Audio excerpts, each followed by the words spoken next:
नमस्कार, बहुत स्वागत है आप सभी का टीवी 9 भारतवर्ष पर। धर्म, धर्मगुरु, सियासत, सियासतदां और वोटर, इन तमाम शब्दों से आपको समझ आ गया होगा कि आज इस शो का स्वरूप क्या होने वाला है। जी हां, चुनावी रण की पटकथा में सियासी हथियारों का इस्तेमाल अभी से शुरू हो गया है और आज हमारे स्टूडियो में वो तमाम धर्मगुरु हैं जिनके साथ भक्तों का सैलाब जुड़ा होता है। आपके साथ मैं हूं गौरव अग्रवाल। अगर देखा जाए तो धर्म में राजनीति की गुंजाइश नहीं होती है, लेकिन आज के दौर में जिस तरह से धार्मिक मंचों का उपयोग सारे राजनीतिक दल अपनी सियासी रोटियां सेकने के लिए कर रहे हैं, वो किसी से छिपा नहीं है, चाहे वो किसी भी विचारधारा से जुड़े हों। लेकिन चुनावी मैदान में यही सैलाब क्या वोट बैंक में तब्दील कर पाना मुमकिन हो पाता है? इस पर धर्म गुरुओं से आज सीधा सवाल होगा कि क्या 2024 से पहले धार्मिक मुद्दा ही बनेगा सियासत का आधार? स्टूडियो में चर्चा से पहले आपको दिखाते हैं एक ऐसी खास रिपोर्ट जिससे आपको पता लगेगा कि कैसे धर्म और सियासत को एक ही सिक्के के दो पहलू बना दिया जाता है। देखिए।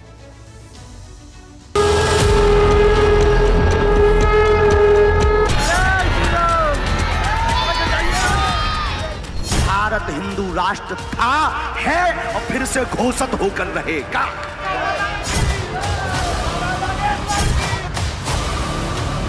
हिंदू राष्ट्र से हमारा कल्याण नहीं होगा, हमको राम राज्य की आवश्यकता।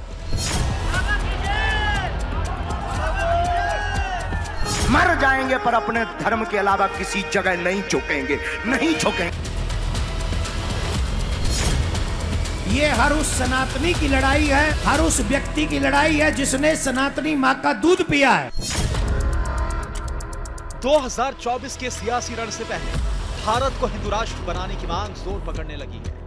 भारत में सनातन परंपरा को मजबूत करने की आवाज बुलंद हो रही है। लेकिन अब इस मामले पर ज्योतिष पीठ के शंकराचार्य की भी एंट्री हो चुकी है। बहुत जल्द समय आने वाला है कि भारत हिंदू राष्ट्र होने वाला है। हम राम के थे, हैं। जब तक कई लोग कहते गुरुजी आप आग लगाने वाली बात बोलते हो, कहीं बुलडोजर चलवाते हो, कहीं कुछ करवाते हो। हमने कहा अगर हिंदुओं को एक करने की बात अगर भड़काऊ बयान है तो ये होते रहना चाहिए। अगर हम हिंदू राष्ट्र की बात को मान लें तो कल को फिर वही गोलबंदी शुरू होगी। तो हम ये चाहते हैं कि अगर हम लोगों को अपना राज्य स्थापित करना ही है तो हम लोगों को राम राज्य की बात करनी चाहिए। हिंदू राष्ट्र के लिए बाबा बागेश्वर की अलख क्रांति अब गुजरात के सूरत पहुंच चुकी है, जहां बाबा भक्तों के बीच एक बार फिर सनातन को शिखर पर पहुंचाने की बात कर रहे हैं। वहीं दीपांकर महाराज जैसे धर्मगुरु जाति तोड़ो आंदोलन के जरिए हिंदुओं को एक कर हिंदू राष्ट्र की लौ जला रहे हैं।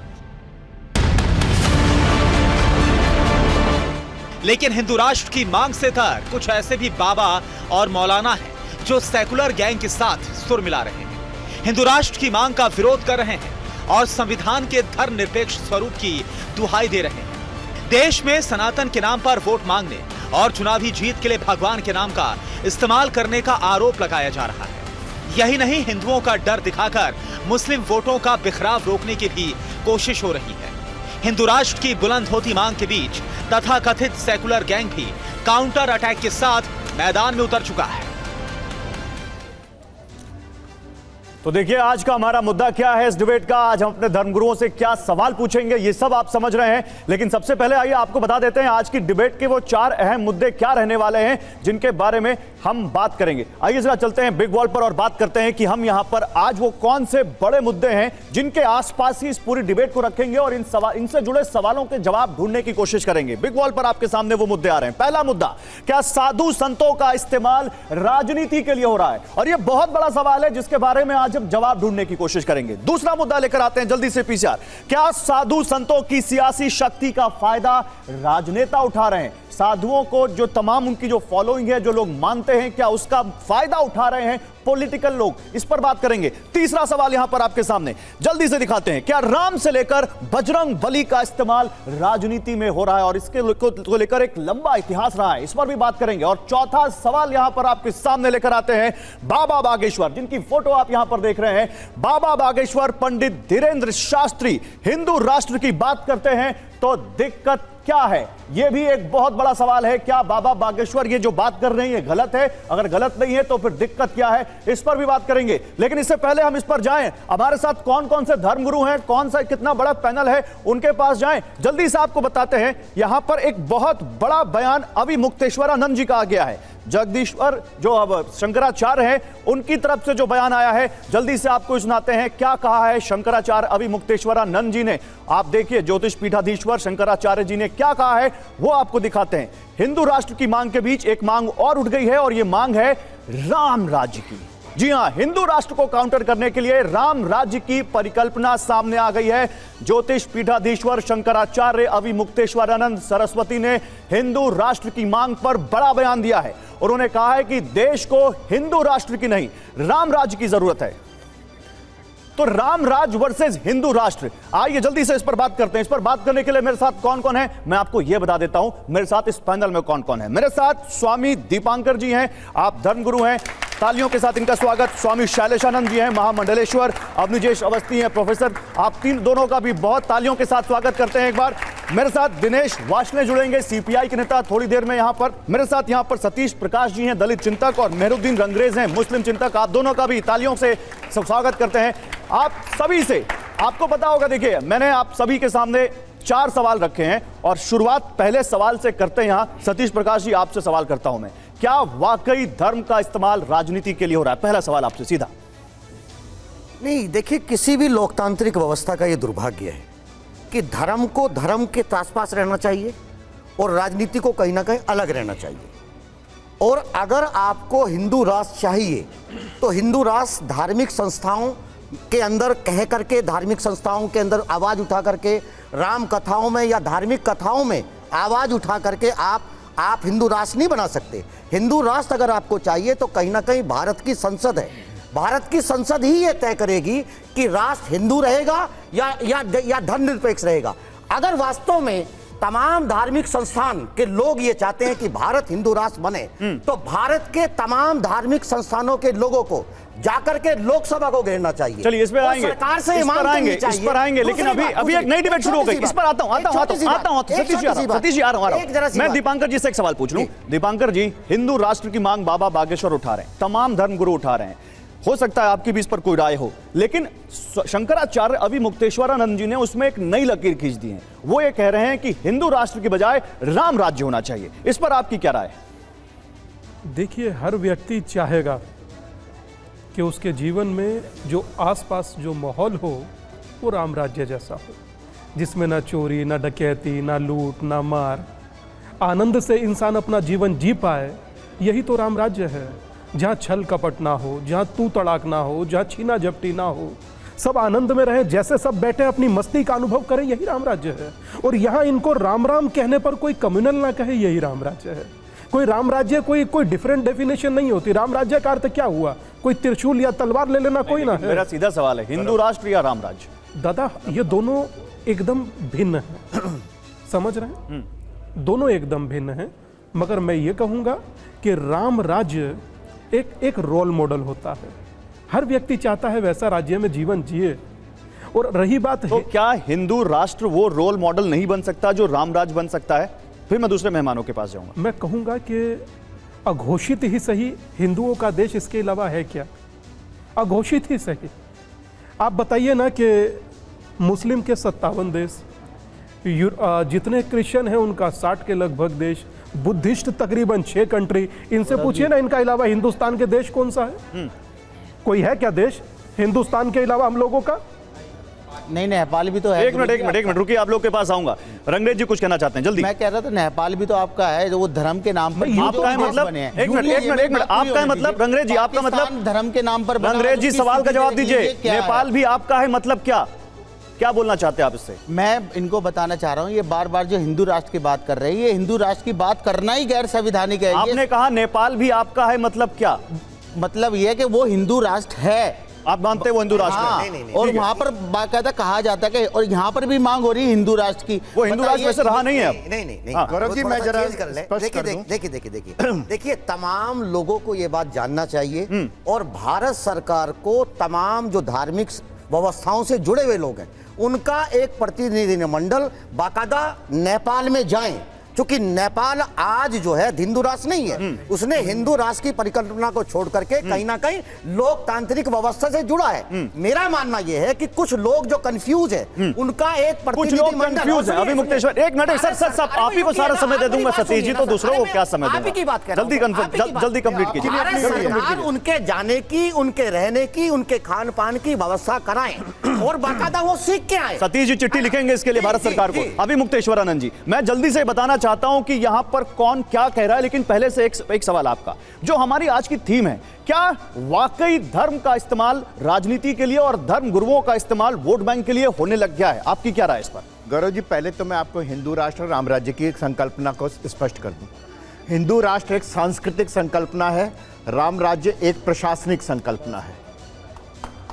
एक मिनट फिर से दोहराइए इस बात को और जरा बताइए। हिंदू राष्ट्र एक सांस्कृतिक संकल्पना है और राम राज्य एक प्रशासनिक है, कि कैसा शासन और प्रशासन होगा जिसमें दैहिक हिंदू राष्ट्र। मैं पूरी बात कर लूं अपनी, फिर उसके बाद आप सवाल सुनिए। सांस्कृतिक संकल्पना में क्या हिंदू धर्म जुड़ा हुआ है, सनातन धर्म जुड़ा हुआ है या नहीं? मैं एग्जैक्टली ये कह रहा हूं कि जब हम ये कहते हैं कि सांस्कृतिक है, अभी तब तमाम लोग ये कहते थे कि सिंधु नदी के इधर रहने वाले तमाम लोग हिंदू हैं, उसमें धर्म कहां था, उसमें पंथ कहां था, मजहब कहां था? जो भी रहता है वो हिंदू है, और हिंदू है अगर इस भूमि पर जो रहता है वो हिंदू है, अगर किसी भी पंथ को, किसी भी मजहब को मानता है, सिंधु नदी के इधर रहने वाला, वो तो एक कांग्रेस के एक रामराज तो तब भी था जब हिंदू शब्द का उदय नहीं हुआ था, हिंदू शब्द सामने नहीं आया था। रामराज तो तब भी नहीं, किसने कहा कि तब हिंदू शब्द नहीं था? आप बताइए हिंदू शब्द की उत्पत्ति कहां से हुई? आप एक बताइए कि अच्छा एक बात बताइए कि हिंदू शब्द तब आएगा जब उसके काउंटर कोई ईसाई या मुस्लिम होगा। जब था ही एक धर्म। सर रामायण में हिंदू शब्द की परिकल्पना आपने सुना, हिंदू शब्द पढ़ा? सुन तो लीजिए ना, सुन आ रहा हूं स्वामी जी। मैं कह रहा हूं कि आप ये बताइए इस्लाम का जन्म कब हुआ, ईसाइयत का जन्म कब हुआ? 2023 साल पहले, है ना? और 1400 या 1450 साल पहले इस्लाम का जन्म हुआ। और भगवान राम कब हुए, राम राज्य कब हुआ? आप कह रहे हैं राम राज्य में हिंदू नहीं था। त्रेता युग में। हाँ, आप उसको कितने साल मान लीजिए, लेकिन इससे पुराने हैं। मैं उसमें अभी जाऊंगा नहीं, हालांकि उसकी भी गणना हो गई है। ठीक है ना? आप ये बताइए कि जब उसमें दूसरा था ही नहीं कोई, तो उसमें आप कहिए कि उसमें हिंदू मुसलमान नहीं था। अरे उस समय तो दूसरा था ही नहीं, तो नाम कहां से आएगा? अच्छा चलिए इस बात को आगे और बढ़ाएंगे, लेकिन जरा बिगवाल पर चलते हैं और किसने क्या कहा है इसी बात को लेकर, हिंदू राष्ट्र को लेकर, हिंदू राष्ट्र नहीं होने को लेकर। एक बार जल्दी से ही देख लेते हैं, क्योंकि डिबेट बिल्कुल ओपन हो चुकी है और मैं सारे धर्मगुरुओं से सवाल पूछ रहा हूं कि क्या यह धर्म का इस्तेमाल राजनीति के लिए हो रहा है। इस पर देखिए हिंदू राष्ट्र पर रण क्या छिड़ा हुआ है। हिंदू राष्ट्र का समर्थन और उसकी मांग करने वाले हैं बाबा बागेश्वर, पंडित धीरेन्द्र कृष्ण शास्त्री। हालांकि हिंदू राष्ट्र का विरोध और राम राज्य की मांग करने वाले हैं स्वामी अवि मुक्तेश्वर आनंद। तो ये दोनों आमने सामने आप समझ सकते हैं। जल्दी से आपको और दिखाते हैं। हिंदू राष्ट्र का समर्थन कर रहे हैं स्वामी निश्चलानंद सरस्वती जी, वे तो बाकायदा यात्रा कर रहे हैं, और मौलाना शहाबुद्दीन रजवी बरेलवी इसका विरोध कर रहे हैं। वो कह रहे हैं 500 सालों तक हिंदू राष्ट्र नहीं हो सकता भारत। जल्दी से आपको और दिखाते हैं। यहां पर सदानंद सरस्वती जी महाराज हिंदू राष्ट्र का समर्थन कर रहे हैं। वो कह रहे हैं कि 1947 में जो मिलना था मिल गया, वहां पर जो दूसरी मांग कर रहे हैं। लेकिन यहां पर हसन मदनी हिंदू राष्ट्र का विरोध कर रहे हैं और वो कह रहे हैं कि जो लोग ऐसा कहते हैं वो गद्दार है। इसके बाद जल्दी से आपको दिखाते हैं यहां पर और कौन है। यहां पर लगातार हिंदू राष्ट्र का समर्थन और हिंदू राष्ट्र का विरोध। स्वामी अधोक्षानंद जी महाराज कह रहे हैं कि हिंदू राष्ट्र बन जाए तो दिक्कत क्या है इसमें। मौलाना साजिद रशीदी कह रहे हैं कि ये कुछ नहीं है, अगर हिंदू राष्ट्र बनाना है तो संसद में आप ड्राफ्ट लेकर आइए। लेकिन मशहूर कथावाचक देवकीनंदन ठाकुर का कहना है कि जब भारत हिंदू राष्ट्र बन जाएगा तो इसमें सब लोग रह लेंगे, सब धर्मों का समान होगा, क्योंकि यही हमारी परंपरा है। लेकिन ऐसा नहीं हुआ तो हिंदुओं का रहना मुश्किल हो जाएगा। ये बात क्या हुई शैलेशानंद जी? हिंदू राष्ट्र बनेगा तो सब रह लेंगे, अभी भी तो सब रह रहे हैं, दिक्कत क्या है? अभी दिक्कत है। क्या दिक्कत है? दिक्कत घुसपैठ की है। दिक्कत हमारे यहाँ पर शैक्षणिक व्यवस्थाओं के अंदर जो व्यवधान आ रहा है उसकी है। दिक्कत यह है कि हम हमारी जो परंपराएं हैं उनको तो हम पूरे अनुशासन के साथ में समस्त हिंदू पालन करते हैं, किंतु क्या सार्वजनिक स्थलों के ऊपर बैठ करके यदि हम हमारी आराधना करने लग जाए तो इस राष्ट्र के अंदर क्या व्यवधान उत्पन्न नहीं होता?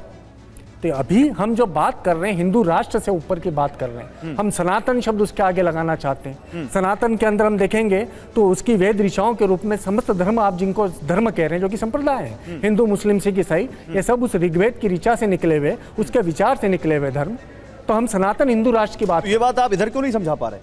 समझा रहे हैं ना? नहीं समझ पा रहे, समझा रहे हैं। आप सुनिए नहीं एक मिनट, रंगरेज जी की बात अधूरी रह गई थी। रंगरेज जी नहीं एक बात मैं पूरी बात बोलता हूँ। देखिएगा, हम एक ईश्वरवादी थे, एक ईश्वरवादी के अंदर सनातन सदैव से रहा। उस एक ईश्वरवाद के अंदर ऋग्वेद जो इसके प्रथम पुस्तक है उसके अंदर लिखा है अहम एको अस्मि। वहीं पर कुरान को हम इतने सालों बाद भी आते हैं तो उसके अंदर क्या लिखा है, नाउज़ु बिल्लाहि मिन ज़ालिक। हम बाइबल उठा करके देख रहे हैं तो उसके अंदर लिखा है he is the alone father who sent me on this earth to guide you as a shepherd. वो एक अकेला पिता है जिसने जमीन पे मुझे भेजा तुम्हें गडरिये की तरह मार्गदर्शन करने के लिए। हम उपपंथ की ओर जाते हैं। नहीं, मैं आपकी उपपंथ की ओर तो हम बात कर रहे हैं, एक ऋचा साहब निकले हैं, वो यहाँ पर नहीं ये यहाँ तक पहुंच नहीं रही। समझेंगे क्योंकि उसको समझाने वाले उस तरीके से नहीं समझा पाए। ये जो पूरा एजेंडा है पॉलिटिकल एजेंडा है कि किसी तरीके से ये जो हमारे धार्मिक गुरु हैं इन्हें सियासत से बिल्कुल दूर रहना चाहिए। मगर ये जो बार बार हिंदू राष्ट्र की बात हो रही, अभी अमृतपाल ने जो है खालिस्तान की मांग की थी, उनके खिलाफ तो कानून ने कार्रवाई कर दी, उन्हें जेल में डाल दिया। पाकिस्तान मुस्लिम समाज ने जो है कहा था जो है हिंद की बात की थी, उन पे PFI पे बैन भी कर दिया और सारे लोग जेल में।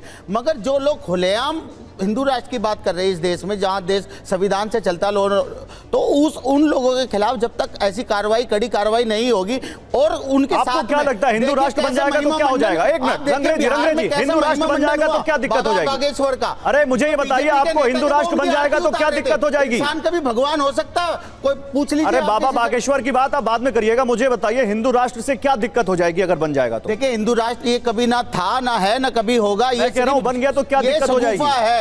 ये कभी होगा ही नहीं। मैं कह रहा हूं ये कभी होगा ही नहीं, इसकी बात करनी ही बेकार है। अरे आपको दिक्कत क्या है उससे, ये तो बताइए, आपको कोई दिक्कत होगी ना उससे?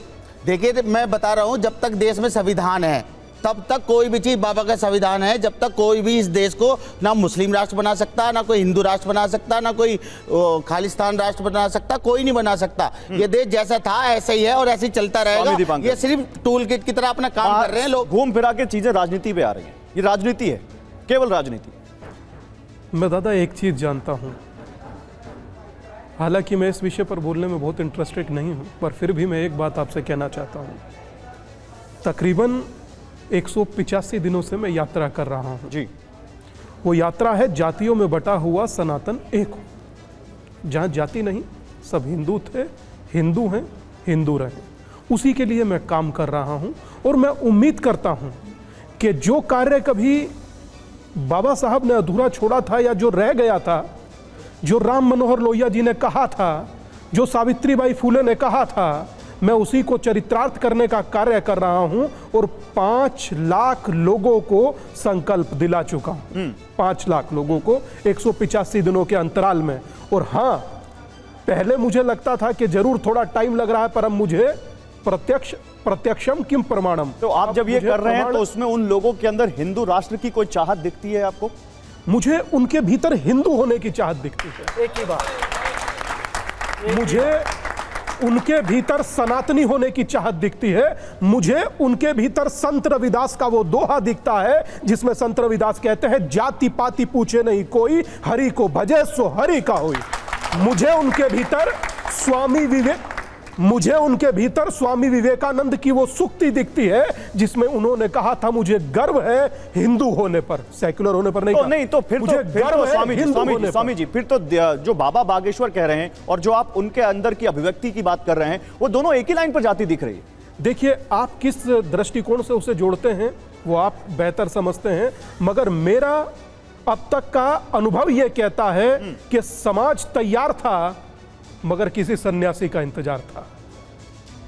यात्रा शुरू हुई, परिणाम अच्छे हैं। मैं उम्मीद करता हूं जहां सब बराबर हैं, जैसे सतीश भाई वैसे मैं बैठा हूं, जैसे रंगरेज भाई वैसे मैं बैठा हूं, मुझे इसमें आपत्ति क्या है? फिर गुरुजी आप और सुनिए, लेट मी कंप्लीट। समाज के लोगों को क्यों नहीं जाने देते? दादा ये बताइए, आप दलित समाज के लोगों को मंदिर में क्यों नहीं जाने देते? उन्हें पुजारी क्यों नहीं बनाते? आपने राष्ट्रपति का भी अपमान किया बीजेपी ने। राष्ट्रपति जी से जो राम मंदिर का शिलान्यास हुआ उसमें उनको नहीं बुलाया गया। राम मंदिर का शिलान्यास कोई बात नहीं, संसद का शिलान्यास नहीं। अब ऐसी सब चीजें, रंगरेज जी एक सेकंड, ये राजनीति यहाँ नहीं करने आया हम, किसको बुलाया गया किसको नहीं बुलाया गया, एक सेकंड, ये करने ये समझने नहीं आया हम यहाँ पर। आप जिस पर बातचीत कर रहे हैं उस पर बात करना सर, ये राजनीति का मुद्दा है। आप कह रहे हैं कि यहाँ पर एक मिनट, आपने बीजेपी का जिक्र किया, आपको बीजेपी से दिक्कत है? बीजेपी से भी जवाब मैं दूंगा ना। एक मिनट, मेरी उनकी बात तो हो जाए। आपको बीजेपी क्यों लेकर आए यहाँ पे? मैं बीजेपी की बात की विचारधारा से, उनसे हमारी विचारधारा मिलती नहीं है, तो हम बता रहे कि कैसे वो अपमान कर रहे। गुरुजी कह रहे कि हम सबको जोड़ने का काम कर रहे हैं। मुझे देखिए कितने सारे हिंदू भाई हमारे जो है बौद्ध धर्म अपना लिए। मैं बता रहा हूँ उनकी क्वांटिटी बहुत सारे लोग हो गए। अच्छा चलो मान गया मैं बौद्ध धर्म। बताइए बुद्ध ने क्या कहा पहला शब्द? देखिए मेरी बात, बुद्ध ने पहला गुरुजी शब्द क्या सुनिए, कहा? प्यार बुद्ध से ने पहला सुनिए। शब्द क्या वो कहा? प्रतिज्ञा ले रहे हैं बुद्ध बाबा ने साहब पहला की शब्द प्रतिज्ञा क्या कहा? लेकर और धर्म बुद्ध छोड़कर का जा रहे पहला हैं। शब्द और अंतिम क्योंकि शब्द उन्हें क्या पानी बताइए? पीने पे मार दिया जाता है, मैं चुनौती से मंदिर में कहता हूं, घुसने से बताइए। मार दिया जाता है। ये ये अगर दादा, विषय ये- अगर हम उठाते हैं तो आप सुनिए दादा, आप इधर उधर रंगरेज बात जी, ले जाते हैं। रंगरेज जी आप बताइए, सुनिए। आप उन्हें सम्मान कब देंगे? रंगरेज जी सुनिए, एक सेकंड ये देश सबका है ना, सुन लीजिए, सिखों का भी है, ईसाई का भी है, मुस्लिम का भी है, दादा, सबका है ना। ना बोलने देने के पीछे का वजह क्या है? एक वजह बताइए, इसलिए नहीं बोलने दे रहा। बुद्ध ने पहला शब्द क्या कहा बताइए, और अंतिम शब्द क्या कहा बताइए। मैं डिबेट छोड़कर अभी चला जाऊंगा, आप जीते मैं आ रहा। बोलिए बुद्ध ने पहला शब्द क्या कहा? बुद्ध का नाम कोट किया। मैं बता रहा हूं ना, आपने बुद्ध का नाम कोट किया। बिल्कुल मैंने किया, बुद्ध का बिल्कुल किया पहला मैंने। शब्द और अंतिम शब्द क्या लोग नहीं छोड़ रहे धर्म? दादा, हिंदू धर्म नहीं छोड़ रहे, नहीं ले रहे प्रतिज्ञा, सुनिए, बढ़ा नहीं देता छोड़ रहे। हूं। क्यों? आपकी वजह से छोड़ रहे हैं ना, बुढ़िए क्योंकि दिव्य आप उन्हें साथ में खड़ा होना नहीं चाहते। आप दिव्य ज्ञान देता आप हूं। उनके सुनिए, साथ दुर्व्यवहार करते सुनिए ना हैं। दादा, मैं एक सुनिए, छोटी सी बात क्या फर्क पड़ जाएगा? क्या है? मैं बोल लीजिए, उनकी बात पूरी जाए। एक मिनट उनकी बात पूरी। सतीश भाई, बुद्ध है सतीश तो बुद्ध के बारे में अच्छा ठीक है, ये बताएंगे, ये बताना चाहते हैं महाराज, ये बताना चाहते हैं जो आप सवाल पूछ रहे हैं। बताइए बुद्ध जी ने पहला शब्द क्या कहा? देखिए, बुद्ध एक सच्चाई है, बुद्ध धर्म नहीं है, बुद्ध भगवान नहीं है, बुद्ध ईश्वर नहीं है। बुद्ध ने यह कहा कि जो मैं कह रहा हूं उसको भी तर्क के आधार पर कसौटी। बुद्ध एक कसौटी है, बुद्ध एक वैज्ञानिक सोच है। और एक बात और कहूं कि 1000 साल की व्यवस्था जब साइंस नहीं थी, मैं मानता हूं कि हो सकता है कि लोगों को धर्म के आधार पर इलाज ना हो। आज भी बहुत सारे लोग ऐसे हैं कि अगर इनको इलाज नहीं मिलता, हॉस्पिटल ये कहता है कि आपके पास पैसे नहीं बचे, जाओ किसी धार्मिक संस्थान में इस आदमी को लेके जाओ, इनके अंतिम प्राण निकाल। सुनिए, इसी देश में इसी दुनिया में अभी 2 साल पहले जब महामारी आई, तमाम धार्मिक संस्थानों के ऊपर ताले हैं, तमाम व्यवस्था के ऊपर ताले हैं। मानवता को बचाने वाला सिर्फ विज्ञान ही है। मेरा कहना यह है कि धर्म का उपयोग उतना करो जितने की आवश्यकता है। अभी मुक्त साइंस का उपयोग। ठीक है, एक मिनट, हमारे साथ आप भी प्रोफेसर हैं जी, और यहाँ पर अवनीश जी भी प्रोफेसर हैं। प्रोफेसर वर्सेस प्रोफेसर हो जाए। प्रोफेसर साहब जवाब दीजिए, साइंस को आप पहले प्राथमिकता क्यों नहीं देते हैं? आप धर्म को प्राथमिकता क्यों देते हैं? नहीं, अगर मैं ये कहूं कि धर्म भी अपने आप में विज्ञान है तो क्या दिक्कत है आपको? नहीं, मान लिया ना हमने। नहीं, धर्म भी विज्ञान है। अब आप सुनिए, आप कह रहे हैं महामारी की बात कर रहे हैं जहां ताले लग गए।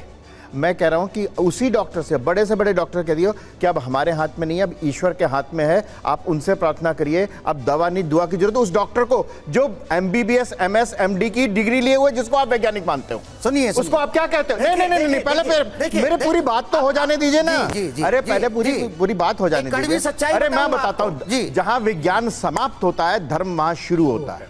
सुनिए अब आप। अरे भैया, आपने बात कह ली अपनी, भैया आप सुन भी तो लीजिए ना, जवाब भी तो ले लीजिए ना। बात यह है कि तमाम चीजें, धर्म कहता है क्या? रिसर्च, फिर से खोजो। धर्म क्या है? खोजा हुआ है, उसको प्राप्त करना है, फिर से नहीं खोजता। अरे वो जो ऑलरेडी व्याख्या में आप जा रहे हैं, ऑलरेडी है, आप धर्म की व्याख्या में जा रहे हैं। ये क्या कह रहे हैं? धर्म उसकी बात करता है जो ऑलरेडी है। ये क्या कह रहे हैं? ये कह रहे हैं धर्म की व्याख्या में नहीं जाना है, धर्म को हम सब फॉलो करेंगे, धर्म हमारे लिए सर्वोपरि होगा, सबके लिए होगा। लेकिन उसको राजनीति में क्यों ला रहे हैं आप? ना, इन्होंने ये कहा है, ज्ञान का काम। इन्होंने तो ये कहा है कि धर्म कुछ आप तो डिबेट नहीं, इन्होंने कहा धर्म कुछ नहीं, सिर्फ विज्ञान ही विज्ञान है। मैं उसकी बात कर रहा हूं। आपने कहा आपकी बात का जवाब दे देता हूं। मैंने ये कहा कि एक धार्मिक व्यक्ति, एक गृहस्थ जीवन में जीने वाला व्यक्ति, महामारी काल में मुझे कोई ऐसा धार्मिक संस्थान का, चाहे वो मस्जिद में रहने वाला हो या मंदिर में रहने वाला हो, उन्होंने सबसे पहले ताले डले, लोग हॉस्पिटल में गए। दूसरी बात, एक छोटी सी बात नहीं, लेकिन एक मिनट सतीश जी, ऐसे बहुत सारे मंदिर थे, ऐसी बहुत सारी धार्मिक संस्थाएं थी जिन्होंने लोगों की मदद भी की। सुनिए ना, जिन्होंने लोगों की मदद की, धार्मिक संस्थाओं ने लोगों की मदद की नहीं की? नहीं दिए ना। आप सुनिए, ये सच्चाई है, रिकॉर्ड है, बहुत सारे धार्मिक संस्थाओं ने लोगों की महामारी समय मदद की। मेरी बात को सुनिए, मुझे आप तमाम हिंदुओं की वो संस्थाओं के नाम बताइए। मैं जब कह रहा हूं धार्मिक संस्था तो मैं हिंदू नहीं कह रहा हूं। जब मैं धार्मिक संस्था कह रहा हूं तो हिंदू नहीं कह रहा हूं। मैं हिंदू, मुस्लिम और दूसरी धार्मिक संस्थाओं को भी नाम ले रहा हूं। भूखे पेट भटकते रहे, बच्चे के, उनके बच्चों के ऊपर सूटकेस नहीं थे। सुनिए, एक धर्म था मैं जल्दी से ग्राफिक्स दिखाना चाहता हूँ स्वामी, जल्दी से अपनी बात पूरी कीजिए। ग्राफिक्स दिखाना है मुझे, आप इनकी बात पूरी करना चाहते हैं। एक धार्मिक संस्थान ने पैसा नहीं दिया। नहीं, एक मिनट, मैं कुछ सोच रहा था कि बुद्ध के अनुयायी बनकर सतीश बाबू बात करेंगे, इनके भीतर का कुछ और जाग गया। करुणा आएगी सुनिए कुछ। नहीं, सुनिए, करुणा पर मुझे है, करुणा आ रही मानवता है। है। सुनिए दादा जी। सुनिए ना, आप जी। संयम से सुनिए, आप अपनी बोलिए, मैं अपनी बोलूं। जी। कोविड काल की महामारी में मेरा आश्रम खुद का गवाह है, कितने लाख लोगों को भोजन कराया गया जिसकी कोई लिमिट ही नहीं और गिनती भी नहीं की ना। सुनिए ना, सुनिए दादा ऐसे बोलने दीजिए, जी, क्या है जल्दी बोल रहे हैं, सुनिए। ऐसे लाखों आश्रम मैं बताऊंगा सर, वो सारे दादा, सारे सारे धर्म के जो है ना अड्डे थे ना, उनके Let एड्रेस me- मेरे पास अब है। उनके अड्डे हो गए मैं वो। कहूंगा ना, मैं क्या दादा ये? कहूंगा ना, ये स्वस्थ कह दूंगा। अच्छा रुकिए, आप लोग आपस में बात मत करिए, एक मिनट आपस में बात मत करिए। मैं ग्राफिक्स दिखाना चाहता हूँ, मैं ग्राफिक्स दिखाना चाहता हूँ, फिर आप लोगों के पास आ रहा हूँ। आइए पीसीआर इधर आइए, कह दूंगा। आ रहा हूँ, मैं आ रहा हूँ, रुकिए एक पीसीआर में यहाँ पर ग्राफिक्स दिखा दूं, उसके बाद आप लोगों के पास आ रहा हूँ। देखिए, भगवान का राजनीति में इस्तेमाल किस कदर हो रहा है ये हम नकार नहीं सकते, लेकिन अभी आपको बताते हैं क्या यहां पर नया रूप देखने को मिल रहा है। भगवान राम की हमने जब भी रूप देखा उनका, हमारे घर में भी जो तस्वीरें हैं उसमें हमने शांत राम देखे, लेकिन अब क्रोधित राम की तस्वीर भी दिखने लग गई है। इस पर कई लोगों को आपत्ति है कि भगवान राम का यह रूप क्यों दिखाया जा रहा है। और दूसरा अब आपको दिखाते हैं बजरंगबली, हनुमान। अक्सर मंदिरों में, घरों में ऐसी तस्वीरें हमने देखी जहां हम इनकी पूजा करते हैं, भगवान शांत हनुमान के रूप में। अब क्रोधित हनुमान के स्टिकर्स, पोस्टर्स गाड़ियों पर दिखते हैं, लोगों के सोशल मीडिया की वॉल पर दिखते हैं, उनकी डीपी में दिखते हैं। अब सवाल यह है कि क्या यह सही है, क्या इसको लेकर जो आप लोग आपत्ति जता रहे हैं वो सही है। एक और जानकारी दीपांकर स्वामी के बारे में, जो इस वक्त हमारे साथ पैनल में है।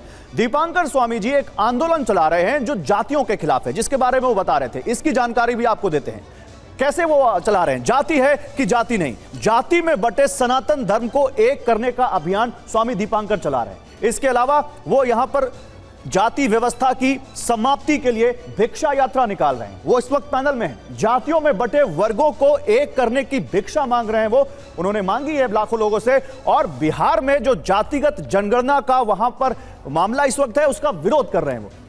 स्वामी दीपांकर जी हमारे साथ हैं, और इस वक्त हमारे साथ एक और हमारे मेहमान दिनेश वार्ष्णेय जी जुड़ चुके हैं पैनल में, सीपीआई के नेता हैं। सर आप थोड़ी देर से आए, अभी तक हम जो बात कर रहे हैं यहां हमने बात की कि यह धर्म का इस्तेमाल राजनीति में हो रहा है, और हिंदू राष्ट्र का जो बाबा बागेश्वर की जो मांग है वो गलत क्यों है या वो सही क्यों है, इस पर आपकी राय। लेकिन अभी हमने जो दिखाया, मैं उस पर आपसे सवाल लेना चाहता हूं। हमने दिखाया पहले भगवान राम की एक कोमल स्वरूप हम देखते थे, शांत स्वरूप देखते थे।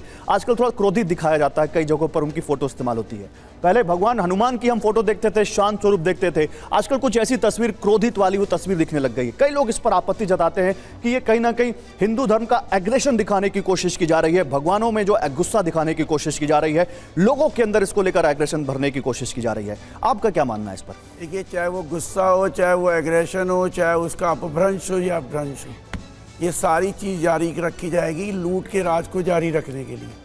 ऐसे बताया जाएगा जिससे कि बच्चों का, आने वाली जनरेशन का दिमाग जो है वो नॉन साइंटिफिक हो, गैर वैज्ञानिक टेम्परामेंट की ओर चला जाए और वो वैज्ञानिक टेम्परामेंट ना रहे, जिससे कि वो आप महंगाई पे ना बात करें, बेरोजगारी पे बात ना करें, लूट पे बात ना करें, अडानी अंबानी पे बात ना करें, हिंडनबर्ग पे बात ना करें, शिक्षा के निजीकरण पे बात ना करें, शिक्षा महंगी हो रही है उस पे बात ना करें, लोगों के लूट मचा रखी है उस पे बात ना करें, नोटबंदी पे बात ना करें। मतलब आप ये कह रहे हैं दिनेश जी कि ये हिंदू राष्ट्र की बात इसलिए हो रही है ताकि दूसरे मुद्दे गौण हो जाए, आप ये कह रहे हैं दीपक जी? दिनेश जी अब बिल्कुल सही कह रहा हूं मैं। अब ये तो ऐसे बता रहे हैं जैसे कि इंसान को भगवान ने पैदा, आप कह रहे हैं हिंदू राष्ट्र कोई मुद्दा नहीं है। नहीं, एक बात मैं सबसे पूछना चाहता हूँ। हाँ। इंसान पहले सृष्टि में आया, भगवान पहले आया? इंसान पहले आया ना।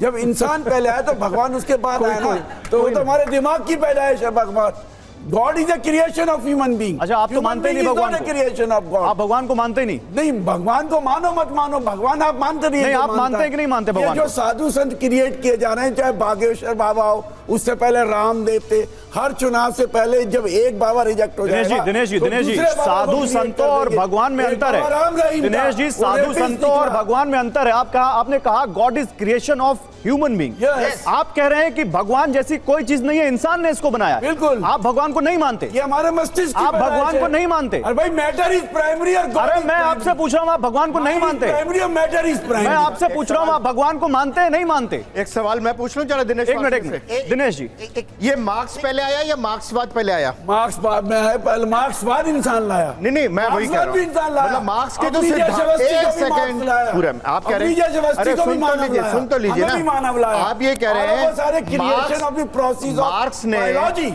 यार हम ये सब ना biology का नॉन स्टॉप creation होता है, है। ये जब आते हैं तो आप सुन लीजिए दिनेश जी, सुन लीजिए। मैं कह रहा हूं आप क्योंकि विज्ञान की बात नहीं करेंगे, आप अविज्ञान की बात करेंगे। आप विज्ञान की इसलिए बात नहीं करेंगे कि सब जानते हैं कि हिंडनबर्ग के पीछे कौन छुप रहा है, आप छुप रहे हैं। आरएसएस के जानकार हो, चाहे हमारे देवता लोग हो, चाहे कोई भी हो, चाहे साधु। हिंडनबर्ग पे तो रिपोर्ट आ गई, हिंडनबर्ग पे तो रिपोर्ट आ गई सर। भैया बोलिए, अवनीश जी, भैया राज्य हमेशा जब भी विधानसभा चुनाव होते हैं, हाँ। उससे पहले पैरोल देके होता है।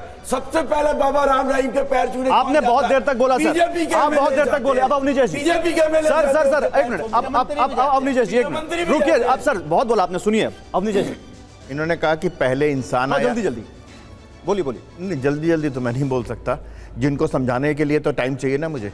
ये कह रहे हैं कि पहले इंसान आया बाद में भगवान आया। मैंने इनसे पूछा पहले मार्क्स आया, पहले मार्क्सवाद आया, मार्क्स के सिद्धांत आए। मार्क्स के सिद्धांत जो गरीब के लिए, वंचित के लिए, वो तो सारे पहले से हैं, वो तो सारे पहले से हैं। मार्क्स ने सिर्फ उसको रिट्रेट किया। ये ऐसा थोड़ा ना था कि उससे पहले किसी गरीब का कोई ध्यान नहीं रखता था, ऐसा तो नहीं है ना, मजदूर का ध्यान नहीं रख, तो मार्क्सवाद पहले आ गया।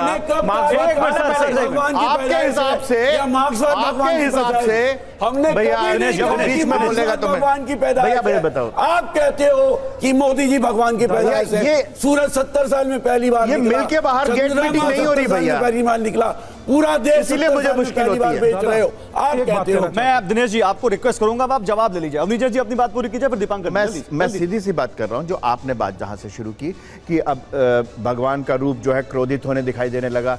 ऐसा लग रहा है कि जैसे ना सिर्फ एक धर्म के आधार पर आपको एक धर्म जो है इस समय राजनीति में आ रहा है।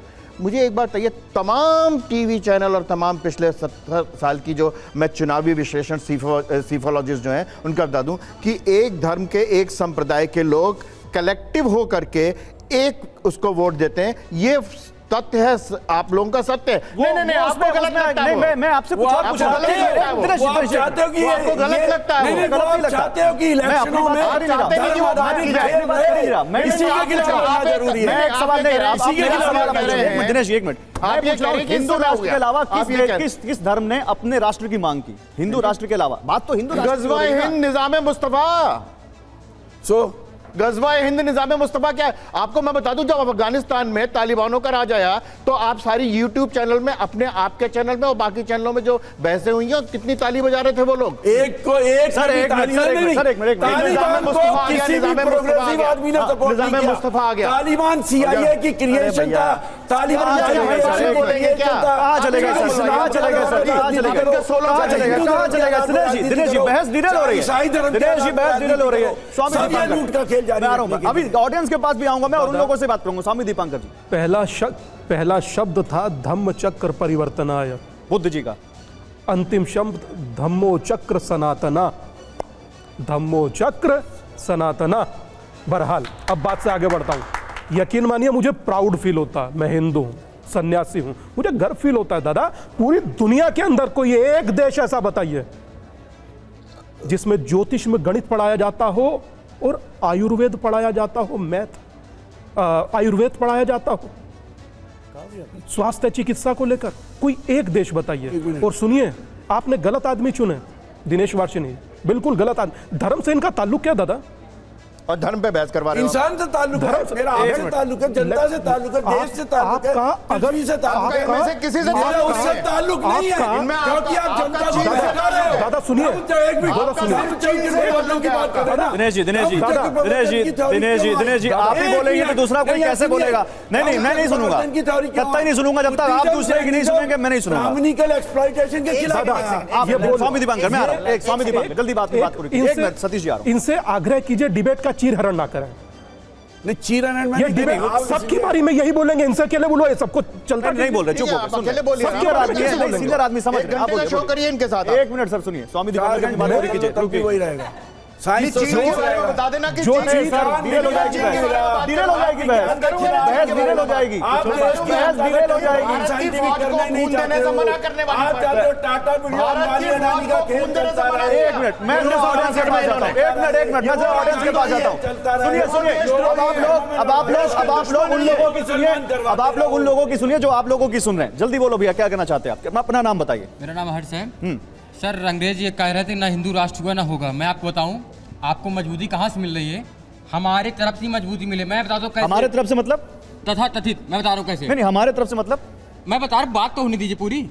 जिस धर्म में 4 वेद, 16 पुराण, 68 नीतियाँ और 108 उपनिषद छोड़कर पीर बाबा पूजने जा रहे हैं। कहाँ जा रहे हैं? अजमेर शरीफ जा रहे हैं। आपको पता है इंडोनेशिया अपने पूर्वज राम को मानता है। हमारे यहाँ क्या स्थिति है? वहाँ पाकिस्तान जाइए, आजादी के बाद आजादी का एक चीज तो पहली बात, हम किसी धर्म के खिलाफ बात नहीं कर सकते। सब धर्म का सम्मान है, सभी धर्मों का सम्मान है। जर्नलिज्म स्टूडेंट हो आप, तो कम से कम ये तो बोलो कि हम किसी दूसरे धर्म का अपमान नहीं करेंगे। पाकिस्तान में आजादी के बाद हिंदुओं की स्थिति क्या हुई? 2% बची। आप क्या कह रहे हैं? हिंदू राष्ट्र नहीं बनेगा? चलिए ठीक है, आप क्या कहना चाहते हैं? ओके सर, मैं ये कहना चाहता हूँ कि अभी ये बात कर रहे थे कि आप कर रहे हैं धर्म की राजनीति। आप नहीं करते हैं क्या? कर्नाटक चुनाव से पहले आप बात करते हैं बजरंग दल को बैन करने के लिए, चुनाव आप जीत भी गए। उसके बाद में आप अब ऐलान करते हैं आप आरएसएस को बैन कर देंगे। आप कौन सी राजनीति कर रहे हैं? ठीक है, जल्दी। हम आपसे बस एक चीज, सबसे पहले कम्युनिस्ट पार्टी को हम आपसे एक चीज पूछना चाहते हैं। एक और मेरी सुनेंगे? हाँ जी, हाँ बोलिए, अपना नाम बताइए। मेरा नाम वैसे कृष्णा मिश्रा है। आज बस एक सवाल पूछना चाहता हूँ। आप भी सन्यासी हैं? आप सन्यासी हैं? हाँ जी। ओके, मेरी सुन तो लीजिए। मैं बस एक चीज कहना चाहता हूँ कि मैं आपको राम नाम कहता हूँ और लोगों को राम नाम कहूंगा, ठीक है जी? मैं इस बात का विरोध करता हूं। दिनेश वार्ष्णेय जी को या तो डिबेट ये छोड़ेंगे या मैं छोड़ता हूं। नहीं, बिल्कुल नहीं। कोई तू क्या उसके बारे में कैसे बोल सकते हैं? ये मेरी बात तो सुन लीजिए। क्या बोल सकते हैं? गौरव गलत बात है बिल्कुल। एक मिनट, बिल्कुल तू क्या कहा उन्होंने? मैं सुना नहीं। कहते हैं क्या पंडित बने घूम रहे हो? पंडित क्या होता है? दिनेश जी, आपने ऐसा बोला, आपने ऐसा बोला। गौरव, ये गलत क्या होता है पंडित? नहीं, गलत बात है। दिनेश जी बोलिए, आपने ऐसा बोला क्या पंडित बने घूम रहे हो? नौजवान आदमी हो भाई, आप जो देश को आगे बढ़ाने की सोचो। अभी भी एक मिनट, रुकिए, बात हो रही है। अरे आप रुकिए, दिनेश जी, सब लोग एक साथ बात नहीं करेंगे। मैं बात कर रहा हूँ इस पे, 1 मिनट, सब लोग उस पे बात नहीं करेंगे। आपको मालूम है पंडित चुप रहिए, आप चुप रहिए। दिनेश जी, 1 मिनट, सबके माइक म्यूट हो जाएंगे अगर ऐसे चिल्लाएंगे हम लोग। यार गजब ये है। अरे आपके पास आ रहा हूँ, बोलिए। यहाँ पे सारे यंगस्टर्स बैठे हैं। इस देश के वेदों के अंदर मल्टीवर्सेस की थ्योरी दी गई।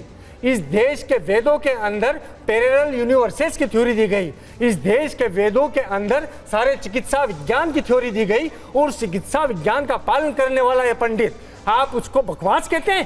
शर्म आनी चाहिए आपको। आपने बोला जल्दी का मत सुनिए दादा, सुन लीजिए दिनेश जी, दिनेश जी आप सुन लीजिए, सुनिए दादा। जिस तरह की परिस्थिति वर्तमान क्रिएट कर दिया गया, यही उम्मीद की जा सकती थी। इसीलिए मैं कह रहा था धर्म पर चर्चा हो तो विद्वान। रही बात उस भाई की, उसका कसूर वो वस्त्र है ना, मैं समझ रहा हूं वो होगा, मगर मैं एक चीज कहना चाहता हूं कि इस सदी का नोबेल क्या मिला आप जानते हैं? किसको मिला? जिसने कहा कि गॉड पार्टिकल होता है। कब से ये बच्चे सुनते आ रहे हैं कि कंकड़ में शंकर है, अब नोबेल मिला उसको। बहरहाल दुनिया की सबसे बड़ी लैब में जाइए। क्या कहना चाहते हैं? लेट मी कंप्लीट दादा। दुनिया की सबसे बड़ी लैब में जाइए, आपको गर्व महसूस होगा। वहां किसकी प्रतिमा है? नटराज की प्रतिमा। आप क्या दादा जानते हैं? बोल दिए अपना, आए चिल्लाए, कर दिए, काम खत्म। मगर सुनिए, मुझे दादा, मुझे गर्व है, क्या एक बार बताइए, मुझे गर्व है सनातनी होने पर। चलिए अभी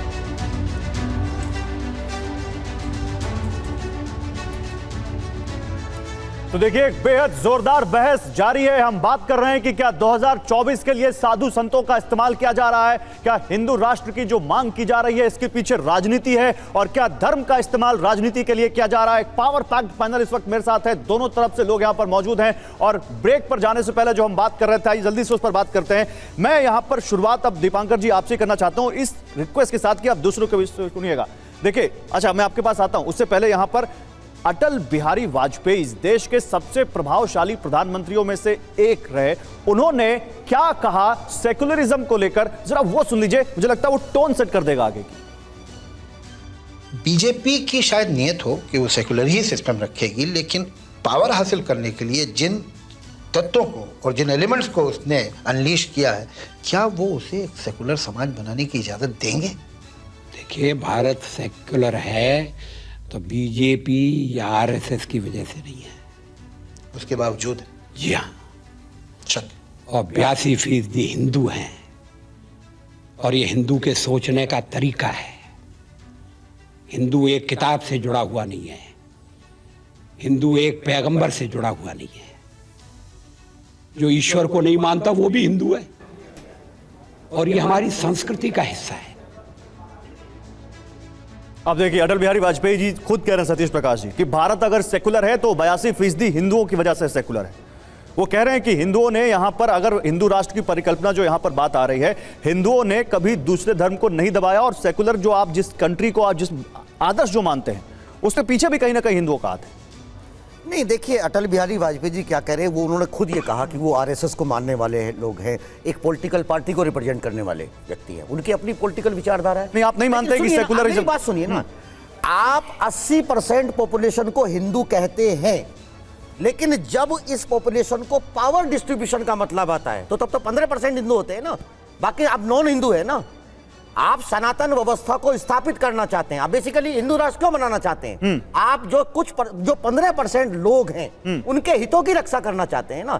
जातीय जनगणना देश में होनी चाहिए, इसमें साधु महात्माओं को क्या आपत्ति हो सकती है, आप बताइए। नहीं, दीपांकर जी इसका जवाब देंगे, दीपांकर जी जवाब देंगे इसका। हाँ। देखिए, जातीय जनगणना इसलिए होनी चाहिए कि जो संसाधनों का बंटवारा बेहतर तरीके से संयोग से इसी मुद्दे पर स्वामी दीपांकर एक आंदोलन चला रहे हैं, दीक्षा आंदोलन, और वो जातियों से निकलकर बाहर आने की मांग कर रहे हैं। देखिए, सुनिए, आपको जातीय जनगणना से डर लगता है, लेकिन जाति की तख्ती गले में डाल करके आप जातीय व्यवस्था के खिलाफ खड़ा होते हैं, ये गलत है ना। चलिए बात करते हैं, आप सर सुनिए, आप मेरी बात सुनिए ना, आप सुनिए, देखिए सुनिए, आ रहा हूं, गंदगी आप ही दोनों के जवाब साफ नहीं करना चाहिए प्रोफेसर साहब। गंदगी का साथ जितना जल्दी हिंदू धर्म छोड़ेगा, जातीय व्यवस्था को खत्म करो। अभी आप कह रहे हैं जातिगत जनगणना होनी चाहिए, आप कह रहे हैं जाति को छोड़ो, आप तो उन्हीं की बात पर आ गए।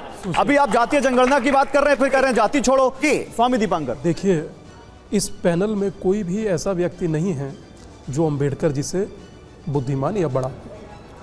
मौलाना अबुल कलाम आज़ाद, सरदार पटेल, अगर जातिगत जनगणना इतना ही अच्छा था तो सरदार पटेल ने मना क्यों किया? पहली बात। 1981 में औपचारिक पार्लियामेंट्री सेशन के बाद भीमराव अंबेडकर जी, अबुल कलाम आज़ाद जी, सरदार पटेल जी, और ये कहूँ कि सभी नेताओं ने एक स्वर में कहा था कि हम लोग जातिगत जनगणना की कभी चर्चा नहीं करेंगे। आगे बढ़िए, ज्ञानी जैल सिंह के समय में जब तत्कालीन गृह मंत्री थे, उन्होंने भी उसको खारिज कर दिया। सतीश भाई ने कहा, सतीश भाई को हटकर एक बात कहना चाहूँगा कि जातिगत जनगणना आप कराना चाहते हैं, आप अपनी तरफ से बोल रहे हैं, आपकी इच्छा, मगर मैं जातिगत जनगणना का विरोध करता हूं बहुत स्पष्ट अक्षरों में। नहीं, लेकिन स्वामी दीपांकर जी, एक सवाल यहां पर उठता है, सनातन धर्म जिसकी हम बात कर रहे हैं, उस वर्ण व्यवस्था के तहत जो नीचे के जो वर्ण हैं, जिसको आप दलित कहते हैं, जिनको आप दलित कहते हैं, नहीं, साथ क्या अत्याचार हुआ? तो गलत है सर, लोग यही सब लोग गलत हैं। नीचे के वर्ण, ऊपर के वर्ण, कुछ नहीं होता सर। ये तो आप ही लोग बताएंगे। श्रीमद् भगवत गीता अध्याय नंबर 4 श्लोक नंबर 13 पन्ना नंबर 176। तो क्या इस देश में दलितों को मंदिर में जाने से नहीं रोका गया? लेट मी कंप्लीट दादा। चातुर्वर्ण मया सृष्टम गुण कर्म विभाग्यशः, गुण और कर्म के आधार पर बांटा जाता है, जाति के आधार पर नहीं। यही तो कहते थक गए हो। सुनिए और क्या मुझे नहीं हो सकता हमारा ज्ञान ना हो जितना ज्ञान उनका हो। मैं मानता हो सकता आपका ज्ञान ज्यादा हो। एक मिनट रुकिए, क्या इस देश में उन दलितों को गोली नहीं मारी गई जो घोड़ी पर चढ़कर शादी करने जा रहे थे? क्या इस देश में उन लोगों को कुओं से पानी निकालने से नहीं रोका गया जो जिसपे दूसरे ऊंची जाति के लोग जिस कुएं से पानी पीते थे? और क्या इस देश में उन लोगों को मंदिर जाने से नहीं रोका गया जिस देश में ब्राह्मण और ठाकुर जाति के लोग मंदिरों में जाते थे? बताइए किया गया कि नहीं किया? बोलने दीजिए। अब वही देश है जहां 5000 से अधिक मंदिरों में संत रविदास के अनुयायी हमारे सनातनी भाई पुजारी हैं। मेरे खुद के मंदिर में करते होंगे इंक्लूडिंग मी। वो आप नहीं बताएंगे। अब आगे बढ़िए। नहीं, मैं आगे बढ़ना चाहेंगे। वो आप एक मिनट से रुकिए, आप नहीं बताएंगे। मैं आगे बढ़ता हूं। ताहा जीवन एक लकीर को पकड़कर कभी जीवन में आगे का सुधार ना होने दें। पूछिए कि जातिवाद समाप्त होती है, सतीश भाई कहें नहीं होनी चाहिए। पूछिए जातिवाद समाप्त हो या ना हो, बताइए सतीश जी। नहीं, सिर्फ उत्तर दीजिए। जातिवाद आप चाहते हैं सतीश भाई कि सदा ऐसे ही भयावह जानवर की तरह हम लोगों पर चिपटा रहे? देखिए, एक होना चाहते हैं या नहीं? एक सेकंड, एक बात कह दूं सर दीपांकर जी। देखिए, सुनिए। देखिए, आप जातीय व्यवस्था के उछले पायदान का बैठा हुआ व्यक्ति जब तक जाति नहीं छोड़ेगा, भारत से जाति खत्म नहीं हो सकती। एक मिनट, यही सुन लीजिए। 1000 साल का दलित मूवमेंट है, इसकी ये मांग है कि जाति खत्म हो, लेकिन जातीय व्यवस्था के निचले पायदान के व्यक्ति के कहने से कि जाति छूट जाएगी, कभी जाति नहीं छूट सकती। मैं यही क्लियर कर देता हूं। बहुत इंतजार किया सर, 1000 साल से हम इंतजार करते रहे, हम लोगों से मांग करते रहे कि जातीय व्यवस्था छूटे। अगर जातीय व्यवस्था नहीं छूटेगी, जल्दी से हमें अभी मुद्दे पर आना है। अभी एक मिनट सतीश भाई वजह से ओके, दीपांकर जी जल्दी से कंप्लीट ओके हो गया। उन्होंने बहुत अच्छी बात कही, हाथ कंगन को आरसी क्या, पढ़े लिखे को फारसी क्या। ये सामने यूथ बैठा, आप लोग हिंदू होने पर गर्व करते हैं या नहीं? यस या नो? मैं समझता हूं। सुनिए, एक बात बोलने दीजिए ना दादा जी। एक बहुत क्लियर सा मैसेज पूरा देश दे रहा है। हम ना समझें या ये कहें कि आंख मीचकर अंधकार हो गया तो ये हमारी अपनी व्यवस्था है। गंगा में नहाने जाते हो, कभी बाजू में कौन नहा रहा है पूछा? ट्रेन में बैठे हो, बाजू में कौन बैठा है पूछा? प्लेन में बैठे हो, बाजू में कौन बैठा है पूछा? आपके आजू बाजू कौन बैठा है पूछते हो? नहीं पूछा। और वैसे आपको जाति याद आ जाती है। सुनिए दादा, मैं भी कहूंगा ना सर। नहीं, नहीं कहेंगे। एक सेकंड आप अभी नहीं कहेंगे दादा, आपको अभी टाइम लगेगा कहने में। राजनीति के शिकार है दादा, अभी नहीं बोलेंगे। अभी राजनीति अभी सुनिए, ये बेटियां बैठी हैं, सुनिए, ये बेटियां बैठी हैं। बेटी चाहे किसी की भी हो, बेटी हमेशा सुरक्षित रहनी चाहिए। हाथरस में दलित की बेटी के साथ बलात्कार हुआ। सुनिए, बलात्कार करने वाला कौन? हिंदुस्तान की बेटी है, हिंदुस्तान की बेटी। व्यवस्था के लोग सुनिए, इतने उत्तेजित काहे दादा? उसके पक्ष में खड़े होगी। इतने उत्तेजित काहे? बेटी के साथ अगर बलात्कार होता है, कितने धार्मिक संस्थान के लोग खड़े होंगे, है ना? वो किसी हिंदू या मुसलमान का मुद्दा नहीं है। मेरा कहना यह है कि देखिए, सुनिए, मेरा कहना यह है सर, बोल दीजिए, ये बंटवारा है, ये बंटवारा। अगर दलित की बजाय उसको हिंदुस्तान की बेटी कहा जाए तो दिक्कत क्या है आपको? आपने कहा था, वही तो कह रहे हैं। आपने नहीं, मैं आपसे पूछ रहा हूँ। एक मिनट, आप मैं आपसे पूछ रहा हूँ। सुनिए, मेरी बात को सुनिए। ये पॉलिटिक्स नहीं है कि आप उसको दलित की बेटी कहकर आप दलितों को एक्सक्लूड करना चाहते हैं? एक सेकंड। अगर दलित अपने राइट की बात करेगा, आप उसको जातिवादी बताएंगे? आप जन्म भर पैदा होने से लेकर के मृत्यु तक जाति का फायदा उठाते हैं। तो क्या ये वही राजनीति? एक मिनट सतीश जी, एक मिनट अवनीश जी, क्या ये वही राजनीति है? क्या वो ये राजनीति है जो हिंदू राष्ट्र के डिमांड के ऊपर आ रही है? एक मिनट सतीश जी, क्या ये वही पॉलिटिक्स है? दलित, ब्राह्मण, ठाकुर, बनिया, इन सबको बांटकर क्या यही वो पॉलिटिक्स है जो हिंदू राष्ट्र के धारणा को कहीं ना कहीं आगे बढ़ा रही है? गौरव, दो बातें। जो ही बात हम सब ये कहेंगे कि हम हिंदू हैं, तो जाति व्यवस्था अपने आप टूट जाएगी, जाति के आधार पर पहचान ही खत्म हो जाएगी। सुन लीजिए सतीश जी, सुन लीजिए, बोलिए। मैं तब तक नहीं बोलूंगा जब तक मेरे बीच में। सर, मैं उनका मुंह तो नहीं पकड़ सकता, उनको चुप करा रहा हूं। आप बोलिए ना। मैं भी मुंह नहीं पकड़ रहा। आप बोलिए। बात यह है कि जब सब कहते हैं कि मैं हिंदू हूं, तो कोई जाति की पहचान नहीं रह जाती। जाति की पहचान सिर्फ शिक्षा में और नौकरी के लिए रहेगी। इसके अलावा कहीं कोई जाति की पहचान हिंदू राष्ट्र में नहीं रहेगी। पहली बात। दूसरी बात, गौरव जी, आप राजनीति में धर्म के उपयोग की, धर्म के प्रयोग में आपने हनुमान जी दिखा दिए, राम जी दिखा दिए। अभी लेटेस्ट में दिखाता हूं, कर्नाटक का इलेक्शन हुआ, कर्नाटक के इलेक्शन का रिजल्ट हुआ, अभी शपथ ग्रहण नहीं हुआ था। बीच में एक मुस्लिम गुरुजी आए, उन्होंने कहा हमारे 80-87% लोगों ने वोट दिया, हमें उप मुख्यमंत्री पद चाहिए, हमें 5 मंत्री पद चाहिए। उन्होंने कहा बाकायदा हमने एक कम्युनिटी के आधार पर, धर्म के आधार पर वोट दिया। आपने अब तक उसके बारे में कोई चर्चा नहीं देखा। एक मिनट, आप सुन, क्या कह रहे रंगरेज जी, क्या कह रहे रंगरेज जी? अरे पहले पूरी मेरी बात तो सुन लीजिए ना गौरव जी। चेयरमैन थे वहां के, और उन्होंने बीजेपी के मेरी पूरी बात तो सुन, बीजेपी के बनाए हुए अरे भैया मेरी पूरी बात सुनी नहीं, बीजेपी बोल रहे हैं, आप ही बोल रहे हैं, बोलिए। कहां बोल रहा हूं मैं, तो आप उधर चले गए। अरे उनका रिएक्शन में बता रहा हूं आपको। उन्होंने कहा कि 87% लोगों ने कांग्रेस को वोट दिया और अब हम चाहते हैं कि उप मुख्यमंत्री पद और 5 मंत्री पद और तमाम ऐसे मंत्रालय चाहिए जो हम मांगते हैं। और ये कह रहे हैं बीजेपी के एजेंट है। ये कब तक राजनीति करोगे यार तुम? ये नहीं, आपको शायद ध्यान नहीं है। कांग्रेस को वोट देते होगे तो बीजेपी का एजेंट है। बैठिए, वो बीजेपी का ही नेता है। कांग्रेस का बीजेपी का नेता है। बीजेपी का एजेंट है। सुनिए, कांग्रेस को वोट दे रहा था, कहने से नहीं बनाती। ये पता नहीं क्या हुआ बताइए ना, है कि नहीं कुछ? एक बनाया, एक राज्य मंत्री बनाया मुस्लिम समाज का, और जो उन्होंने कहा था वहां पर जो बात, मैं मांग की बात कर रहा हूं। नहीं, वो कह रहे हैं उप मुख्यमंत्री की मांग की थी, क्योंकि अच्छा मैं एक ग्राफिक्स दिखाता हूं, एक मिनट मैं एक ग्राफिक्स दिखाना चाहता हूं, फिर आप लोगों के पास आ रहा हूं। जाति से हम थोड़ा राजनीति की तरफ जाते हैं, क्योंकि हम बात कर रहे हैं हिंदू राष्ट्र को लेकर जो मांग उठ रही है उसकी, साधु संतों की जो बात उठ रही है उसकी। जरा दिखाया यहां पर पीसीआर, राजनीति का बाबा प्रयोग देखिए। प्रवचन, धार्मिक प्रवचनों में भक्तों को सियासी डोज कहीं ना कहीं दी गई है। प्रभाव देखिए उसका, यहां पर प्रभाव क्या है? जनता का मूड भांपकर मन मुताबिक ओपिनियन का कन्वर्जन, यानी उनके अंदर जो मत है, वो जो सोच रहे हैं उसको अपने मुताबिक ढालना। बयान देखिए, बातों के जरिए किसी पॉलिटिकल पार्टी के पक्ष में माहौल बनाना। क्या यह राजनीति का बाबा प्रयोग है?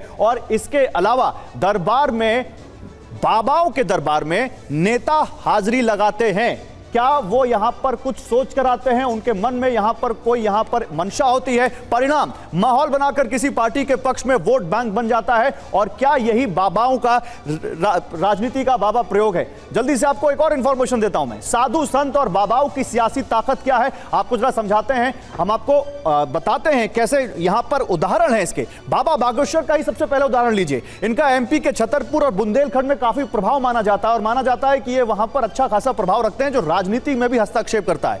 एमपी के नर्मदापुर में प्रदीप मिश्रा का मालवा और निमाड़ में दबदबा माना जाता है। इसके बाद आइए जल्दी से आप दिखाते हैं, पंडोखर सरकार की बात करते हैं। एमपी के ग्वालियर और चंबल में इनका असर माना जाता है। अब राम रहीम की बात करते हैं। राम रहीम के बारे में पंजाब हरियाणा में इनका बड़ा प्रभाव है, ये माना जाता है। लेकिन केवल हिंदू धर्म के या दूसरे धर्म के लोग हैं ऐसा नहीं है। अहमद बुखारी, किस पार्टी को वोट देना है, किसको नहीं, इसकी अपील करते आए हैं वो, और लोगों को कहते आए हैं कि आप इस पार्टी को वोट दीजिए, इस पर्टिकुलर पार्टी को वोट मत दीजिए। तो सभी धर्मों में कहीं ना कहीं राजनीति का बाबा प्रयोग हो रहा है। और दिनेश जी, ये बाबा का प्रयोग हर पॉलिटिकल पार्टी कर रही है। आप इसको ये कह दीजिए कि ये पार्टी कर रही है, ये नहीं कर रही है, ऐसा तो नहीं है। मैं आपकी इस बात से सहमत हूँ कि ऑलमोस्ट ऑल सारी पार्टियां ये काम करती हैं, कम्युनिस्टों को छोड़। कम्युनिस्ट इन चक्रों में नहीं पड़ते। दूसरा, मैं आपके मौलिक मुद्दे पे आना चाहता हूँ। देखिए, धर्म का प्रयोग हमेशा किया जाता रहा है राजनीति में, हर राजा ने भी किया है। राजा ने कहा कि मुख्य पुजारी ये रहेगा, मेरे को सपना आया, मुख्य पुजारी कहेगा कि मैं भगवान का दूत हूं, मुझे सपना आया, ये राजा रहेगा। तो ये जितने भी साधु संतों का प्रयोग या बाबाओं का प्रयोग जो प्रयोग किया जाता है ना, ये राजा करते हैं। तो आजकल बीजेपी के राजा साहब हैं, उनको ये बेस्ट सूट करता है। नहीं तो आप ये कह रहे हैं कि जब दूसरी पार्टियों के राजा थे तो वो ये प्रयोग करते थे, वो भी करते थे। ठीक है, अब दूसरे में आना, मैं आ रहा हूं, आप दोनों के पास। जी ने एक बहुत अच्छी बात कही, चतुर्वर्ण की बात कही, कर्म के आधार पे। मैं ये जानना चाहता जी, ये बता दीजिए कि ये कर्म के आधार पे वर्ण व्यवस्था जन्म के आधार पे कैसे बनी और किसने बना? स्वामी दीपांकर। और अब वो क्यों चली आ रही है? आप जब कहते हैं ना जातिगत जनगणना ना हो, आप इसलिए कहते हैं कि अनइवन लेवल ऑफ डेवलपमेंट जो हुआ है, गैर बराबरी विकास का जो क्रम हुआ है, उसमें किसके पास पैसा नहीं पहुंचा, वो पता लगना चाहिए। प्लानिंग कमीशन कैसे पता लगाएगा? नीति आयोग कैसे पता लगाएगा? जवाब ले लीजिए, कौन सा क्षेत्र पिछड़ा? दिनेश जी जवाब ले लीजिए, बहुत लंबा सवाल पूछ लिया आपने, वक्त लगेगा उनको जवाब देने में। दिनेश, उत्तर आप स्वामी दीपांकर जी। मैं मात्र इतना सा कहना चाह रहा हूँ, 1901 की जातिगत जनगणना और 1931 में British census commissioner Herbert Risley, आप बेहतर जानते हैं, एजुकेटेड आदमी, माथा ऊंचा है उच्च जाति, ठोडी ऊंची है उच्च जाति, कंधे ऊंचे हैं उच्च जाति, नीची जाति, कभी एक धर्म ग्रंथ में चुनौती से कहता हूं बताइए जहां जाति का जिक्र हो? किसने कहा आज तक कि तेली ऊंचा या माली लोहार ऊंचा है? सुना, एक का नाम बताएं, एक का नाम बताएं। मगर उसके बावजूद भी रोज जातियों में बांटने का और अपनी क्या कहूं दुकान चमकाने का ये खोटा सिक्का चलाते हैं आप।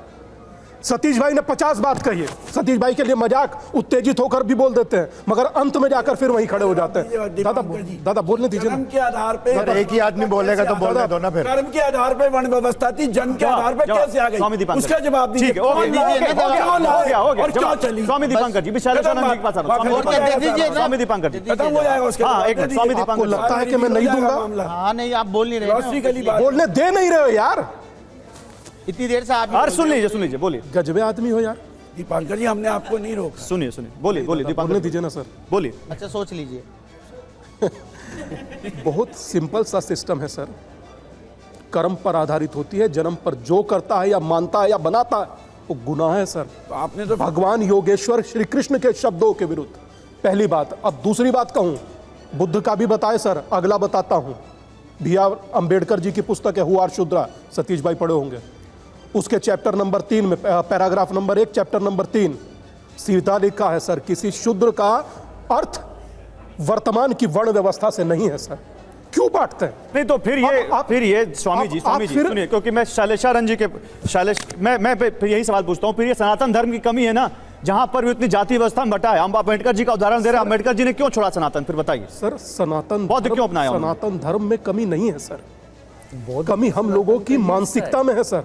और इतनी है, रंगरेज भाई साथ बैठे, सतीश भाई। मैं आपकी बात मान गया। स्वामी जी सुनिए, मैं आपसे पूछ रहा हूं, फिर ये जातियों में सनातन धर्म बढ़ गया, ये किसकी कमी है जो इतने सारी जातियां पैदा हो गई? और जिनका उदाहरण दे रहे हैं शैलेशानंद जी, अंबेडकर जी का उदाहरण दिया जा रहा है। अंबेडकर जी ने क्यों सनातन छोड़कर बौद्ध धर्म अपना लिया? एक मिनट सर, सुनिए, जवाब दीजिए। देखिए, आप सनातन धर्म नहीं छोड़ा, उन्होंने हिंदू धर्म की कुछ विधाओं से अपने आप को पृथक करते हुए बौद्ध के साथ में सायुज्य बनाया, उसके साथ में रहे।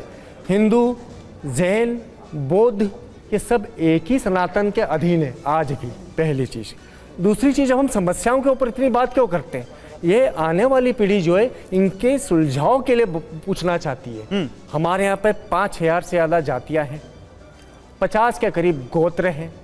यदि हम आने वाले समय के अंदर उन सरनेम्स को हटा करके गोत्र का जल्दी से मैं फिर मूल मुद्दे पर आ रहा हूं, स्वामी दीपांकर, जल्दी मैं आपके पास ही आ रहा हूं। 1931 में जातियां 2500, वर्तमान जातियां 6000 कुछ। कराइए जातिगत जनगणना। और एक बात बड़े बहुत विनम्रता से पूछना चाहता हूं, कभी मुस्लिम में पिछड़ा और अति पिछड़ा किया? कभी ईसाई में पिछड़ा अति पिछड़ा किया? हिंदू को बांटा ना? ठीक है, एक मिनट, ये कुछ कहना चाहते हैं? एक मिनट, आप बताइए, आप इस बारे में क्या कहना चाहते हैं? पहले मेरी बात सुन लीजिए। गुस्सा हो गया, गुस्सा शांत हो जाइए। मेरी एक बात सुनिए। आप पहले मुझे ये बताइए, आप होते कौन है मेरे धर्म के बारे में बोलने वाले? मैं कुछ भी पहनूं, मैं कुछ भी करूं, आप होते कौन है बोलने वाले? आपके बगल वाले को बोल सकते हैं आपके बच्चे की मस्जिद में ना जाए, बोल सकते हो? चलिए ठीक है, ये पूछना चाह रहा हूँ बस कि आपने मेरी बात सुन लीजिए एक बात। आपने क्या बोला? क्या पहन के आ गया? कार्टून लग रहा है। अरे मैं कार्टून से ही अपने धर्म में हूँ, किसी के धर्म में नहीं घूमता। अपने शब्द दूसरे के मुंह में मत डालो। आपने बोला क्या? बैठ जाओ। चलिए ठीक है। नहीं लेकिन एक मिनट है, हम दूसरे के धर्म पर टीका टिप्पणी क्यों करें? हम अपने धर्म पर बात करें। करनी चाहिए, बिल्कुल नहीं करनी चाहिए। इसलिए तो मैं कहता हूँ हमें प्रिंसिपल बात करनी चाहिए। संप्रदायवाद है, चाहे वो किसी भी धर्म का हो, ठीक है? धर्म के आधार पे जनता को बावला बनाना है, चाहे वो बावला बनाना मतलब पे हो। बावला बनाना धर्म के आधार पर, धर्म के आधार पर लोगों का ध्यान भटकाना। जी नहीं, ये क्या मतलब? धर्म के आधार पर जो धर्म को अपना रहा है उसको बावला बना रहे हैं। अवनीश जी जवाब दीजिए। एक मिनट रुकिए अवनीश जी, इसलिए तभी बोलूंगा जब चुप हो जाए। ध्यान भटकाना चाहते हो। रुकिए इसलिए कि आप बेरोजगारी से ध्यान भटकाना चाहते हो। मेरी बात सुनिए, आप लोग गलत कह रहे हैं। अशिक्षा से ध्यान हटाना। मेरी बात सुनिए, रुकिए ना भैया, एक मिनट। पिछले 9 साल में 60,000 क्या बोल रहे हैं? जल्दी बोलिए। वो बोलने देंगे जब लोग सुनेंगे। अरे आप बोलो ना। मेरी बात सुनिए। बोलो। हमने कभी भी दिनेश जी सुनिए, दिनेश सुनिए, उसके खिलाफ दिनेश जी रुकिए, आप सुनिए। आपने जिस पर आपने जिस पर सवाल उठाया उसको सुन लीजिए। भाई सुनिए, हमने कभी भी किसी के धर्म के बारे में नहीं बोला, लेकिन आप लोगों ने बोला कि ये हिंदू है, ये मुसलमान है। हमने नहीं बोला, हमने नहीं बोला कभी कि आप मुसलमान हैं। हम ट्रेन में भी जाते हैं, कहीं भी जाते हैं, हम कभी ये नहीं पूछते। अरे वो भी हिंदू हैं। अरे हिंदू तो वो किसका पक्ष ले रहे हैं? आप खुद देखिए ना, अगर वो हिंदू होते तो बांटवारा करते वो। नहीं, हिंदू होने का मतलब क्या कह रहे हैं? सुनिए, मेरी बात सुन लीजिएगा। नहीं, हिंदू होने का मतलब, मेरी बात खत्म होने दीजिए। हिंदू होने का मतलब ये नहीं है। आप लोग बहुत देर से बोल रहे थे, सुनिए उसको, बोलो जल्दी बोलो। देखिए, हम ट्रेन में जाते हैं ना, तो हमारे पास कुछ होता है ना, हम बगल वाले पूछा खाएंगे आप, पूछते नहीं पूछते, तो बहुत अच्छी बोलते खाते हैं। लेकिन आप कोई वो दे दे, बोलते कि नहीं तुमने कुछ मिलाया होगा। बताइए, बताइए सतीश जी, जवाब दीजिए। दिनेश जी रुकिए, सतीश जी जवाब दीजिए। सुनिए, हाँ बोलिए बोलिए बोलिए। नहीं, मेरा नाम सलीम नहीं है, सतीश है। मैं जातीय व्यवस्था से पीड़ित हूं, मैं जातीय व्यवस्था से पीड़ित हूं। मिश्रा जी, मेरी बात को समझिए, मेरी बात को तीखा मत मानिए।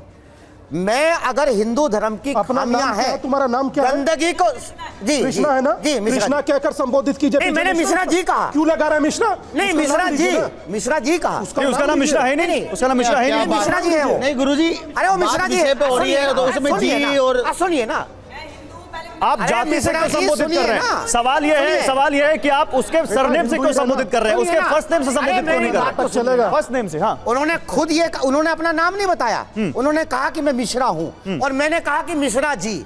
मिश्रा जी, एक बात को ध्यान से सुनिए, मैं एक शिक्षक भी, जल्दी जल्दी, कि गंदगी को ढोना नहीं चाहिए। गंदगी को जितना सुनिए, गंदगी से जितना जल्दी पीछा छुड़ा लें उतना ही फायदेमंद है। ठीक है, आप इसका जवाब देते हैं। अवनीश जवाब देंगे। जातीय व्यवस्था को छोड़ दीजिए। आप गंदगी, ये गंदगी किसको कह रहे हैं? आप गंदगी किसको कह रहे हैं? आपको समझ में आ रहा है किसको गंदगी कह रहे हैं? देखिए, आपकी परिभाषा में गंदगी क्या है? जातीय व्यवस्था। तो उसी को अवनीश जी जवाब दे रहे हैं। अवनीश जी, स्वामी विवेकानंद ने कहा, स्वामी विवेकानंद के शब्द हैं ये, कि अगर मान लीजिए हमारे धर्म में कुछ कुरीतियां या गलतियां या कमियां आ गई हैं, तो इसका मतलब ये नहीं कि धर्म गलत हो गया, बल्कि उस धर्म में वो कुरीतियां लाने वालों में कमी थी। एक बात। दूसरी बात, गुलाम हो भाई, ये फिर बीच में बोला, फिर बीच में बोला। अरे आप बोलिए ना, आप मैं बीच में, आपकी आवाज जा रही है, बंद करो उसकी आवाज, आपकी आवाज जा रही है, आप कंटिन्यू करिए। एक मिनट रुकिए। कैसे उछल उछल के यार मुंह से झाग निकलने लगते हैं। आप बोलिए। बात यह है कि स्वामी विवेकानंद के ये शब्द उस अर्थों में, उस आईने में और भी ज्यादा स्पष्ट हो जाते हैं जब ये देखा जाता है कि परतंत्रता के पश्चात हमारी जाति की संकल्पना कितनी जकड़ होती गई। मुगल काल में जिन लोगों ने इस्लाम स्वीकार नहीं किया वो अछूत हो गए। अछूत नहीं थे हमारे यहाँ, वो हमारे यहाँ अछूत नहीं थे, कहीं भी नहीं थे। विदुर हमारे यहाँ, हम लोग मुद्दे से भटक रहे हैं। एक मिनट, हम लोग मुद्दे से भटक रहे हैं। सर रुकिए, सर आपके हिसाब से नहीं होगा। एक मिनट, नहीं, एक मिनट रुकिए। मैं अवनीश जी, एक मिनट रुकिए। आप रुकिए अवनीश जी, आप पूरी बात आप ही बोलेंगे, आप ही बोलेंगे। मेरा सवाल सुन लीजिए, मैं पूरी बात तो करता हूं। ये जो मुद्दा देख रहे हैं, ये एक मिनट रुकिए दिनेश जी, रुकिए। आप एक बात सुनिए, आप उसी पे आ जाइए। हम लोग मुद्दे से भटक रहे हैं। अच्छा बोलिए। पहले बात जल्दी पूरी कीजिए। महात्मा विदुर महाभारत में, हम लोग मुद्दे से भटक रहे हैं। अरे सर, यहाँ संस्कृत की क्लास नहीं चल रही है। एक मिनट जाकर कहीं वाल्मीकि आश्रम में जाकर के रही। आज वाल्मीकि जाति जी, हम लोग मुद्दे से भटक रहे हैं ना। हम यहाँ पर बात कर रहे हैं क्या बाबाओं के जरिए 2024 इधर से भी बोला गया, मैं यही सवाल मैं इसी सवाल मैं जाति के खिलाफ बोल रहा हूँ। अपने सवाल में मुद्दे से भटक रहा हूँ। मुद्दे पे आइए, नहीं, आप अपने सवाल में हो जाइए। हाँ, मुद्दे पे आइए, ये जो मुद्दा है, मुद्दे पे आइए। ये जो मुद्दा है, ये दिख रहा है आपको गौरव जी, ये लगता है कि सिर्फ बाबागिरी के कारण, सिर्फ बाबाओं के माध्यम से 2024 के चुनाव में अगर समूचा हिंदू समाज एक हो रहा है, आपको दिक्कत हो सकती है, हिंदू समाज को दिक्कत नहीं। मुझे क्या दिक्कत होगी? मैं तो यहाँ पर आप टैग लगा दें वो ठीक है, मैं पूछ रहा हूँ, मैं अहमद बुखारी का भी नाम ले रहा हूँ, मैं अहमद बुखारी का भी नाम लिया। आपने कर्नाटक, अरे सर मैंने अहमद बुखारी का भी नाम लिया। मुझे ये बताइए क्या साधु संत सियासी हथियार बन रहे हैं क्या? पूछता हूँ, एक मिनट रुके, थोड़ी बैठे हैं, मैनिफेस्टो में रुके कि हम बाबाओं के जरिए बीजेपी बाबाओं के जरिए चुनाव लड़ेंगे। अच्छा मैं इधर से अभी सवाल ले लूं, यही सवाल ले लूं। एक मिनट, अभी रंगरेज जी आप बताइए, क्या आपको लगता है साधु संत सियासी हथियार बन रहे हैं 2024 के लिए? बिल्कुल बन रहे हैं और इन्हें नहीं बनना चाहिए, क्योंकि इनका जो काम है धर्म को, अपने धर्म को ज्यादा से ज्यादा लोगों तक पहुंचाने का इनका काम है। मगर ये जब राजनीति में आकर ऐसे बयानबाजी जो करते हैं, जिसकी वजह से जो है फिर जो है मुस्लिम समाज की तरफ से भी बयानबाजी आती है और फिर क्या होता है, बीच में डिवाइड हो जाते हैं मुसलमान हिंदू आपस में। जो कंट्रोवर्सी चाहती है भाजपा, उसका वो फायदा उठा लेते हैं। आप दोनों लोग बोलिए। मैं एक बात कहना चाहता हूँ, डिवाइड कैसे होता है सबको पता है, कुछ इसमें कोई नई परिभाषा नहीं, मगर एक बात बड़ी जिम्मेदारी के साथ कहना चाहता हूँ कि कहीं ना कहीं हम लोगों के साथ जागती मीडिया भी करता है। मैं किसी का नाम नहीं ले रहा। ठीक है सर, आप स्वतंत्र अपनी बात रखने के लिए। चुनावी विश्लेषण होता है दादा, ये मुस्लिम बहुल्य क्षेत्र, आप लोग सुनिएगा, ये मुस्लिम बहुल्य क्षेत्र, और ये ठाकुर इतने, जाट इतने, गुजर इतने, ब्राह्मण इतने, पंडित इतने, क्यों दादा बोलिए ना हिंदू बहुल्य क्षेत्र? नहीं बोलेंगे। सुनिए एक मिनट, सर मैं आ रहा हूँ, सर मैं आ रहा हूँ आपके पास, आप भी बोलेंगे क्या? दूसरा नहीं बोलेगा? एक मिनट, उन पार्टियों को, उन पार्टियों को, स्वामी दीपांकर जी मेरा सवाल सुन लीजिए, उन पार्टियों को आप क्या कहेंगे जो दलित आंदोलन, जो दलित सम्मेलन बुलाती है, जो ब्राह्मण सम्मेलन बुलाती हैं, जो क्षत्रिय सम्मेलन बुलाती हैं, जो वैश्य सम्मेलन बुलाती हैं, राजनीतिक पार्टियां जो कर रही हैं, उन पर क्या कहेंगे आप? दादा राजनीति ने ही बांटा है, बिल्कुल एकदम तटस्थ। पर फिर एक बार कहूंगा कि मैं संत रविदास को जिया हूं 185 दिन, और संत रविदास से बड़ी विचारधारा हो नहीं सकती, और उनके दोहे सुन ले तो सारे कुर्सियां बदल लेंगे।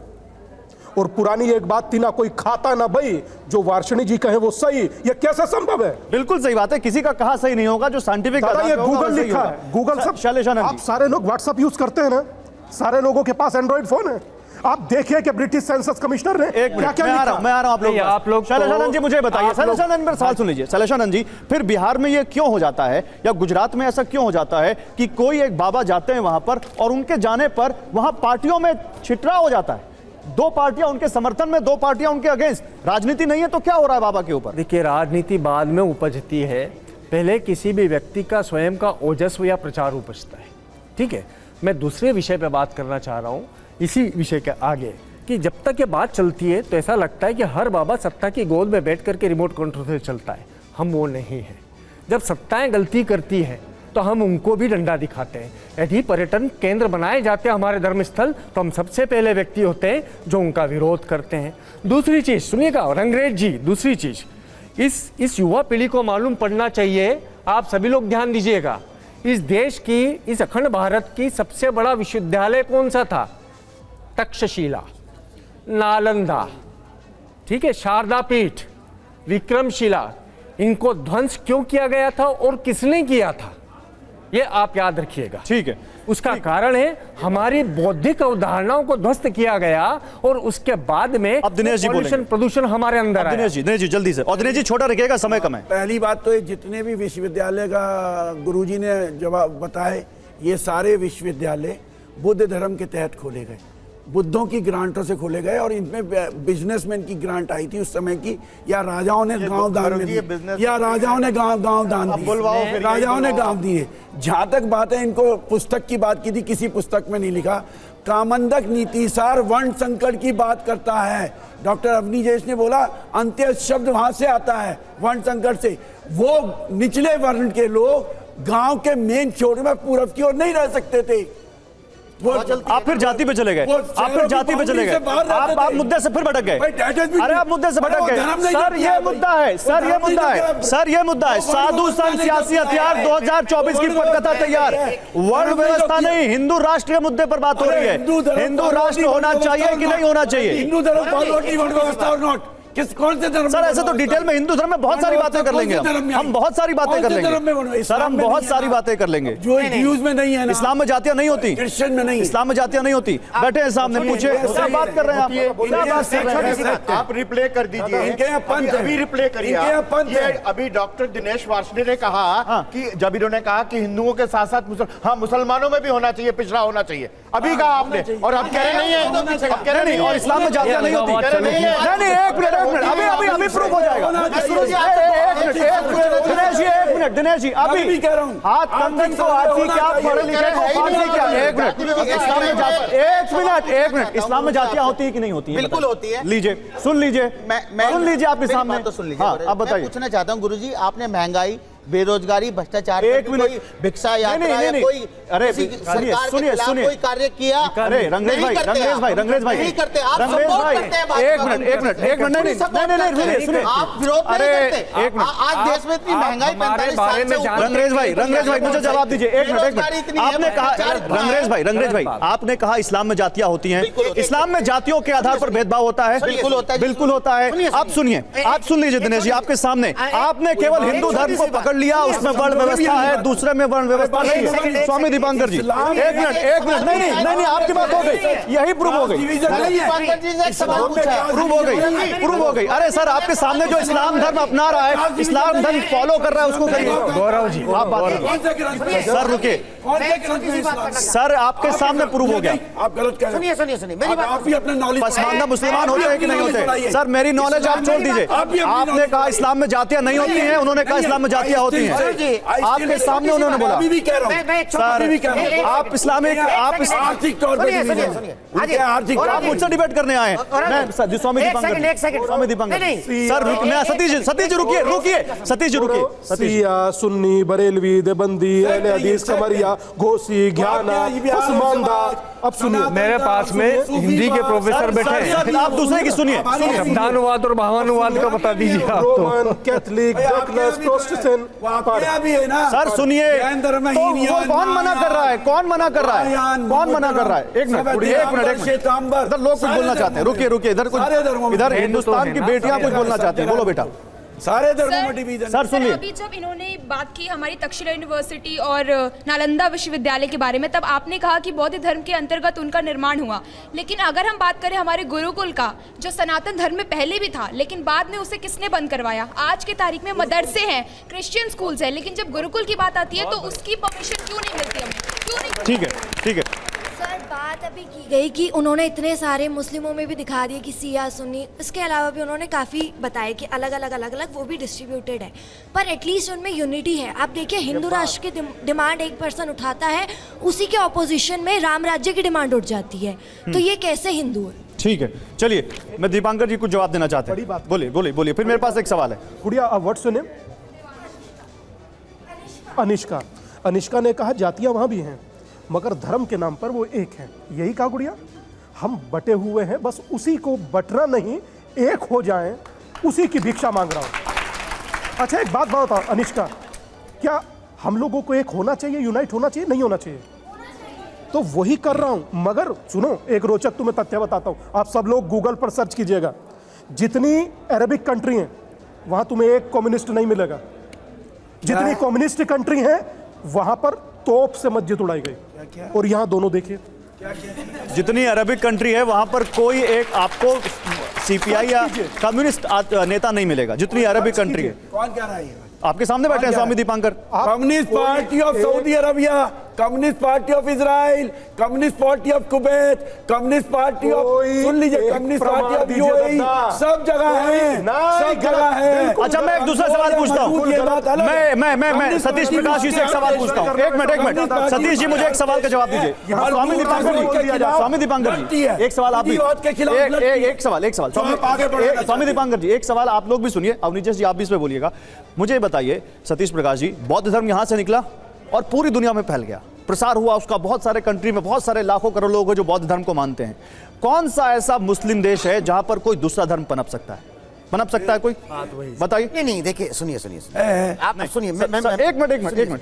देखिए धार्मिक उन्माद एक सच्चाई है इसलिए मैं कहता हूं कि आम व्यक्ति को धार्मिक उन्माद से बचना चाहिए। मेरी बात को सुनिए ध्यान से। जब यहां इस धार्मिक उन्माद की बात एक ही धर्म पर आती है, इस पर जवाब सवाल जब होता है धार्मिक उन्माद नहीं, आप सर मैं सवाल नहीं पूछूंगा, ऐसा तो नहीं होगा। धार्मिक उन्माद जब आप बात करते हैं तो उसमें केवल हिंदू धर्म होता है या सारे धर्म होते हैं? सुनिए, तमाम धर्म की उत्पत्ति कहीं ना कहीं उन्माद है। मेरी बात को सुनिए, धर्म की उत्पत्ति ही उन्माद है। हिंदू धर्म की व्यवस्था, सुनिए, जब यहाँ क्रिश्चियनिटी पर, जब यहाँ बुद्धिज्म पनपा, जैनिज्म पनपा, यहाँ इस्लाम, बौद्ध धर्म की उत्पत्ति भी उन्माद है, बौद्ध धर्म की उत्पत्ति भी उन्माद है, आप मानते हैं ये? निश्चित रूप से कोई ना कोई एक विचार है ना, क्रांतिकारी एक विचार है ना। उन्माद शब्द का इस्तेमाल कर रहे हैं आप? नहीं, उन्माद शब्द का इस्तेमाल, आप देखिए बगल में आपके साथ बैठे हैं, मैं कह रहा हूं उन्माद नहीं है। अरे मेरी बात को सुनो, आप एक्चुअल में मुझको भटका रहे हैं। मैं क्या भटका रहा हूं? आप जो बोल रहे हैं मैं सवाल पूछ रहा हूं। से जाकर के पूछो कि भद्रभाव को उत्तर भारत से कोई किसने दक्षिण में भेजा, भगाया? सर ऐसे तो हम पूरे दिन बात करते रहेंगे, लेकिन आप अपनी बात को काट दे रहे हैं, ये बात यहाँ पर गलत हो रही है। चलिए समय खत्म हो चुका है, समय खत्म हो चुका है। बहुत शुक्रिया आप लोगों का। स्वामी दीपांकर जी, समय खत्म हो चुका है। इतना सेक्युलरिज्म है कि सनातन पर पिछले 1 घंटे से विवेचना और मीमांसा आप लोग देख रहे हैं।